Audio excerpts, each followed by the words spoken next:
January 27, 2010, Minister of State John Curran appeared in front of an all-party Oireachtas committee hearing into his setting up of a new local and community development programme.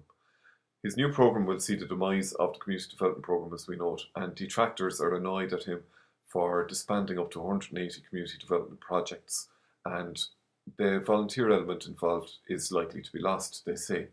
The Minister, on the other hand, says that there will be advisory councils set up to protect the work that they do and to protect local involvement in the decision making of the bigger partnership companies that are going to run affairs from the end of 2010.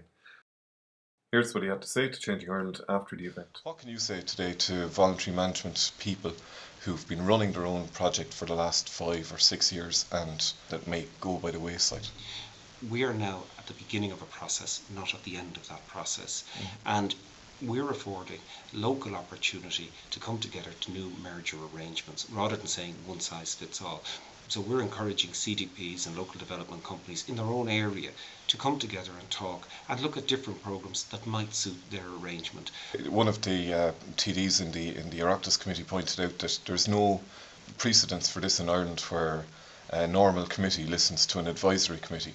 Unless you can name one here now. We have community development projects hosted by partnership companies that are not legal entities in their own right, and that equally works. Hosted projects, when they began, a lot of them encountered difficulties. Are they really as good as you're saying? From the department's point of view, they seem to be operating well and they're happy with them. The other thing to say is that the CDPs and the local development companies are not being left on their own in this process. Both officials in our department and Pobal will engage with the local development companies and the CDPs to come up with structures and arrangements to integrate their services in their own area.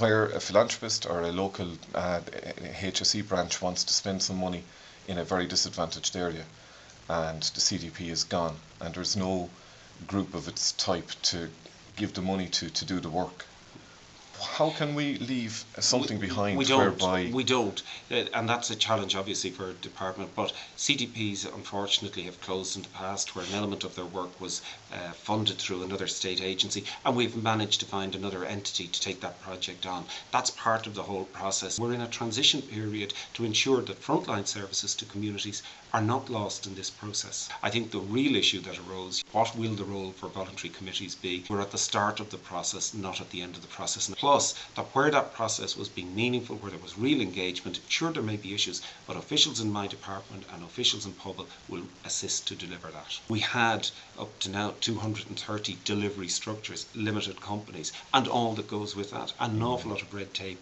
the corporate governance, the compliance with company law, the audits and so forth. We're trying to simplify that to the benefit of the communities so people will have more time to deliver the frontline service. Are you open still to an alternative national model? Well, so long as the national model meets the criteria as set down, that it's an integrated programme, it's a single delivery programme, and we've set out what the objectives. A fuller interview with the Minister is also online, as are interviews with Anastasia Crickley from the Department of Applied Social Studies in Maynooth, and the coordinator of the Community Workers Co-op, Anne Irwin, and also Larry McCarthy, chairperson of the National Community Development Forum, all giving their reaction to the Minister of State's appearance in front of the Oireachtas committee hearing on the 27th of January.